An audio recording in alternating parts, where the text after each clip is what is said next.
For my third project, I'm going to be looking at carbon disulfide. Carbon disulfide contains carbon and sulfur. To find the electron configuration of carbon, which is right here, the noble gas before carbon is helium, so helium goes in brackets. And I have to get from helium all the way to carbon, so I'm going to look at my two S's, and I have to use both of them, so that would be 2s2. Now I'm going to look at my two P's, and I only have to go 2 into those, so that would be 2p2. Now I'm going to look at sulfur, which is right here, and the noble gas before sulfur is neon, which is right here. So neon goes in brackets, and I have to get from neon to sulfur, so I'm going to look at my 3 S's first, and I have to use both of those, so that would be 3s2.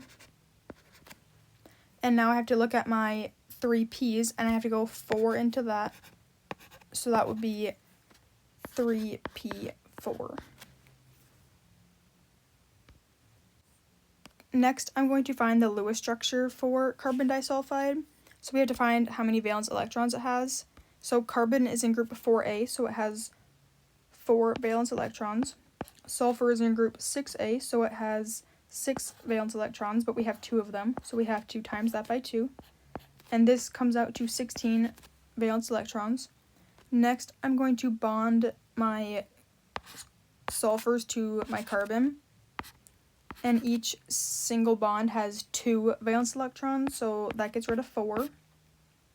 Now I'm down to 12, and each atom needs to have a full octet, so I'm going to put electrons around each atom, each sulfur atom. And now I'm out of electrons. But my central atom carbon only has 4 electrons, so I'm going to get rid of these and put them down here to make double bonds, and now everything has 8 full electrons. Next, I'm going to find the geometry of carbon disulfur, and to do that, I'm going to look at the electron groups, and we have 2 electron groups, and both of them are bonding groups, and we have no lone pairs around the central atom, so the electron geometry is linear.